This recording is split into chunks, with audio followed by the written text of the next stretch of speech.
मेहमान है। आपने सबको दिया ना वोट, 15 साल राजद को दिया, 15 साल नीतीश कुमार बीजेपी को दिया, एक 5 साल हमारा साथ दीजिए, हमारे नुमाइंदे को कामयाब करिए, आपके नौजवान को कामयाब करिए।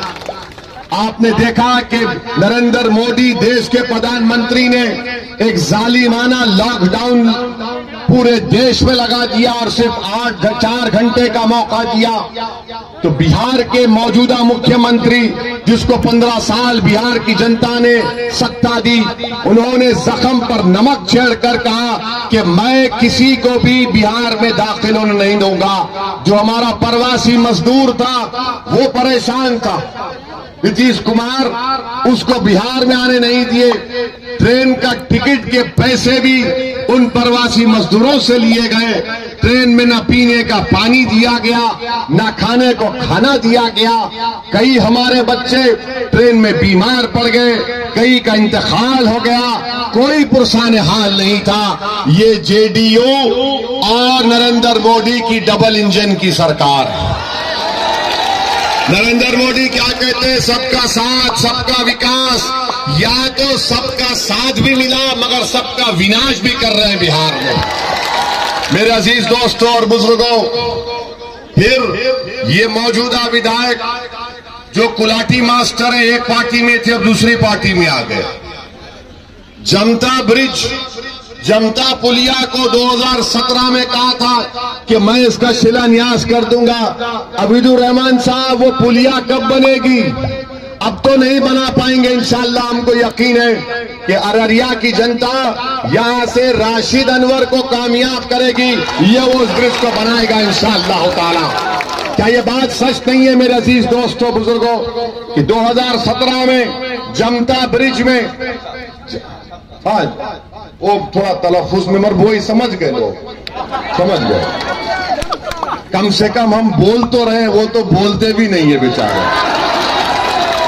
2017 में 2 लड़कियां उसमें गिर गई थी और उनको हलाक हो गई। पूछिए अबीदुर रहमान से क्या हुआ उसका। और फिर ये ब्रिज नहीं बना तो ये इसकी गलती जेडीयू की भी है, बीजेपी की भी है। नीतीश कुमार तो कहते कि मैंने सब कर दिया। अरे भैया, ये कौन करेगा? फिर आप कितने कितने वादे करेंगे? और फिर वहीं पर आप देखते हैं कि यहां पर जो राशन मिलता है, सबसे गलीज क्वालिटी का, बेकार क्वालिटी का चावल दिया जाता है। दिया जाता नहीं दिया जाता? इसका भी जिम्मेदार कौन है? क्या कर रहे हैं यहाँ के विधायक? और फिर रोड का कंडीशन, रोड तो है ही नहीं। मिसाल के तौर पर हम आपको पूछ रहे हैं, अररिया से जोकीहाट की रोड माशाअल्लाह, अल्लाह नजर बद से बचाए, इतने खड्डे उसमें। अररिया से परमान, अररिया से रानीगंज, बताइए आप, अस्पताल में कोई डॉक्टर नहीं, कोई दवा नहीं। हमने न्यूज में पढ़ा था कि हमारी एक बहन, एक बेटी ने अस्पताल बाहर वहां पर बच्चे को जन्म दी। ये क्या हो रहा है यहाँ पर? और फिर आप ये भी देखते हैं कि बाढ़ प्रभावित इलाका है ये अररिया, बाढ़ प्रभावित इलाका है। आप मुझसे बेहतर जानते हैं।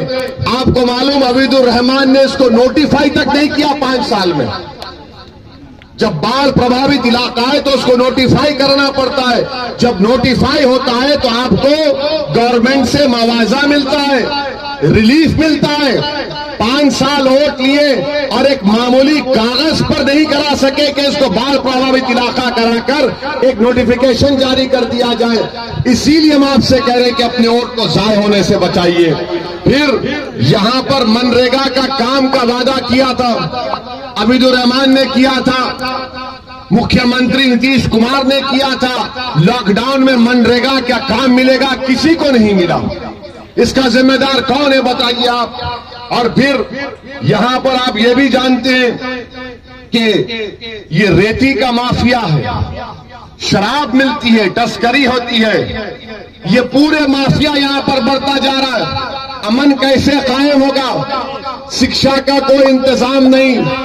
और आप जानते हैं कि रिश्वत, करप्शन इतना बढ़ चुका है कि पंचायत से लेके ब्लॉक लेवल तक अगर किसी गरीब को शौचालय या बैतुल खला बनाना है तो उसको 2000 की रिश्वत देनी पड़ती नहीं पड़ती?